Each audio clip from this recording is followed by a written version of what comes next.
Hi, everyone. Welcome to Spill the Tea Radio, where we interview awesome singers, songwriters, and those who influence their lives. Spill the Tea Radio explores the journey, creativity, and inspiration behind the songs. My next guest is a 2024 Juno nominee. This artist's music is described as a fusion of jazz, manouche, blues, folk, and pop, with a voice with hints of Norah Jones. She delivers solid heart punches with a natural storytelling flair. So, let's spill the tea with Denielle Bassels. Welcome, Denielle. Hi, thank you so much for having me. Well, you are most welcome, and this is exciting news because you are up for a nomination at the Juno Awards for Vocal Jazz Album of the Year. How did you Yeah. feel when you got that news? I mean, I can't even imagine what it would be like. But you give in your own words, how did you feel? Elated, like something magic was happening. It was like you said, just pure excitement, pure joy.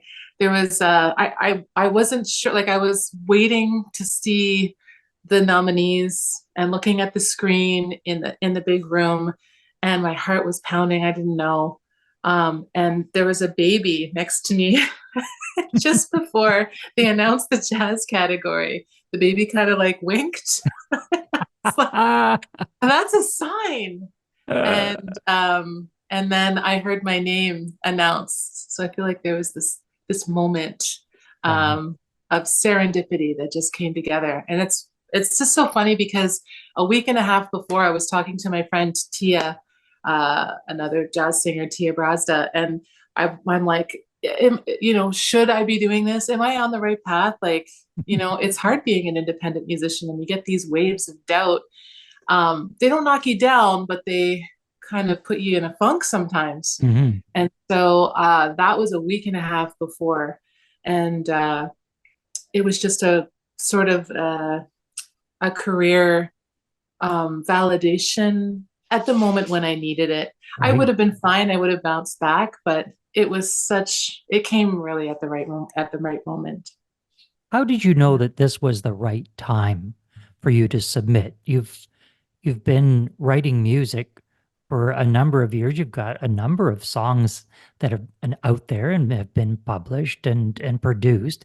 How did you know this was the one? What gave you that feeling? I wanted it this time.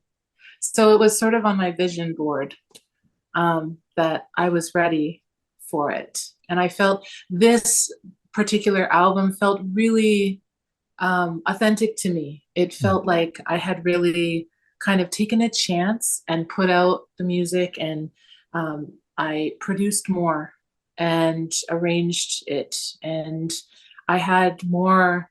I had a say in all the instrumentation, all the creativity decisions went into this one, and so I felt very close to it, and I felt like I'd really gambled.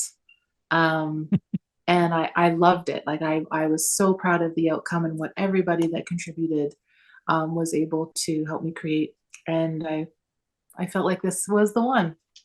Did you write this entire album when you were in Switzerland, or was just bits and pieces written there? I'm trying to think. It wasn't written in Switzerland. No, no, it was written here in Toronto. It's like Lazy Gazing, for instance, was reminiscing about the time when I arrived there. Because up until this album, I hadn't really talked about that time in my life that was before I got there, which was it was a series of unfortunate events. Mhm. I had been getting into trouble. My life went downhill. I had a back accident. I couldn't work. I went through my savings. Uh, I had no money. I was depressed. My boyfriend had been killed. It was just Wow. one thing after another. And so I was in a really deep, deep depression. And on the brink, I felt like, of a true like breakdown, or that's what they were telling me. Mhm. But yeah, and so Tangled Thread was about the time I yelled to the skies down at Lake Ontario, I need help, please. It's like, Mm. I'm done. I can't stand this anymore. Um, so it was about, when the time, like reminiscing about those times and how I got through it, and sort of is the evolution of that story, and that spark of, a stranger seeing you, taking the Mm. time, a little bit of love, and then the journey throughout until the time where I found myself, and now I'm focused and I'm ready to enter this new life. Why Switzerland, Danielle? Well, oh gosh, my bandmates from this album would be like, ugh. But if you haven't heard it before, it was a dream. So in my depression, I was having these horrifying nightmares, and this one was the last straw. I woke up. It was about God and the devil and the number 214, and it scared me so much that I left my house in a snowstorm and went to the nearest church. And I'm not even religious.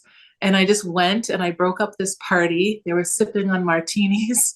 At And the I walked church. up to the person that, yeah, I, they were I, having a party. I'll And get the address of that church after you're done.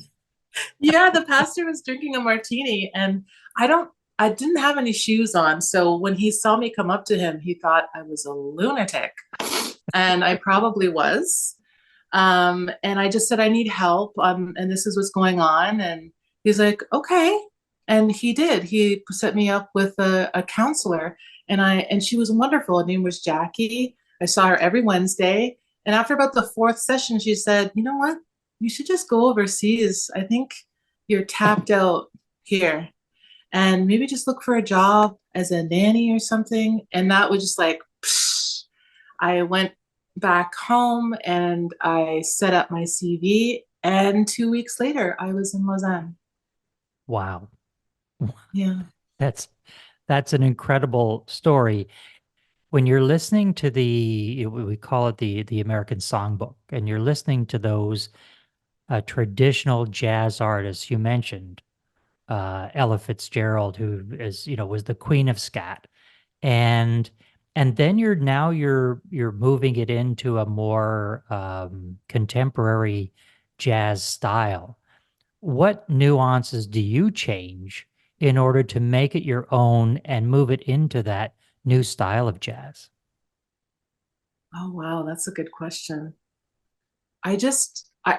My way is to always serve the song. And I think when you choose instrumentation and when you arrange for what you want to hear, how you feel the song going, I think it just gives it a contemporary feel, because Mhm. you're not trying to make it sound like anything else that you've heard.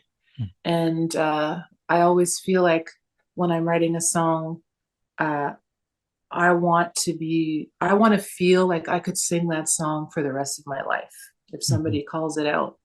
Um, I don't ever want it to feel like I'm just going through the motions.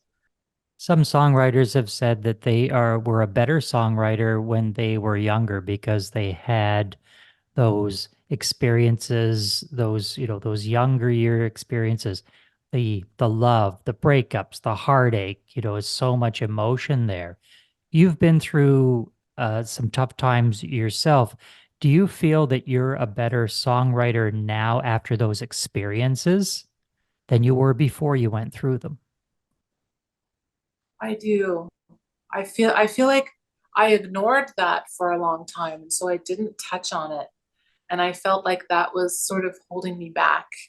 And it was during the pandemic. Then a friend said to me, your experiences are not something to be ashamed of. They make up who you are, and they make up your unique voice. And to talk about it um, could be good for other people that might be going through this, and it might be the voice of, guidance, or, a friend saying, I hear you, I know what you're going through, and it's going to be okay. So that diving into that was actually uh, a really, I mean, it kind of cracked me open. I felt like a songwriter. It was hard to make sense of all of those things and open them up and put them into song and know that I'm going to be talking about it. I had to make these decisions. Am I okay with talking about it, for a long time? And I feel like, yeah, something was born when Mhm. I dove into that journey. Well, let's get into one of the songs that Danielle wrote. This song was inspired when Danielle landed in Lausanne, Switzerland after a tumultuous period in her life. The experience opened her eyes and produced this sultry, breezy track. So let's take a listen to singer-songwriter Denielle Bassels and Lazy Gazing. Days like this, cell phone off, no to-do list, relax, relax. Let the sun in, shine your light on. Birds singing in the lilac trees. Flowers poking out their heads like they wanna high-five me. High-five me. High as a bird upon a wire. Nothing but me and my own desire. Lazy gazing, lazy gazing, sun-kissing, happy as can be. Nothing but me and my hazy dream. Lazy gazing, all in a perfect day, just for me.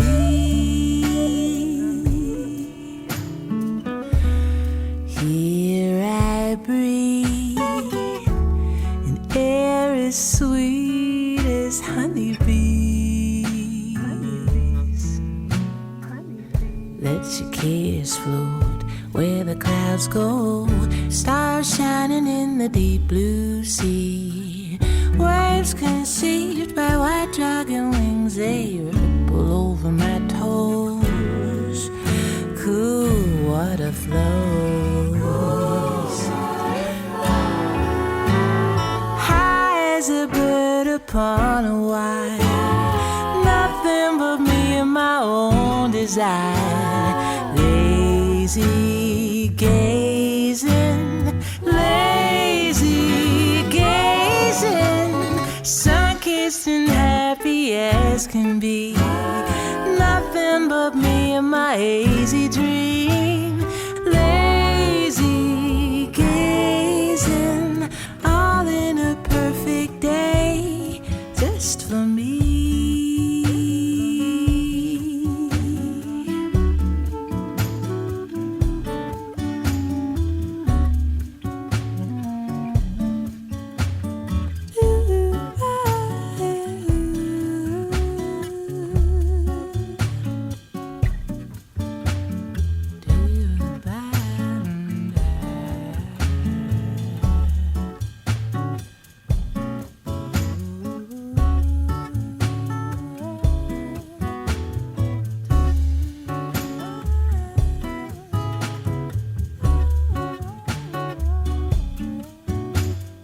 That was Lazy Gazing by Denielle Bassels. Danielle, when you were in Lausanne, you talked about that experience earlier on, and you got the idea for Lazy Gazing when you were there. What was the inspiration for the song? What were you doing? Were you looking out over the Alps? Were you looking into a meadow? Give us the Sort of. background on what the inspiration was. So when I got there, I had gone from, like I told you, very dark time. And it was sort of like Dorothy opening the door from her little shack house, farmhouse, into Oz. It was total culture shock. The people that I worked for were just lovely. And I was situated right on Lake Geneva with vineyards to my right and a little lake in front of me. And, you'd walk down the street and people would say, "Bonjour, mademoiselle."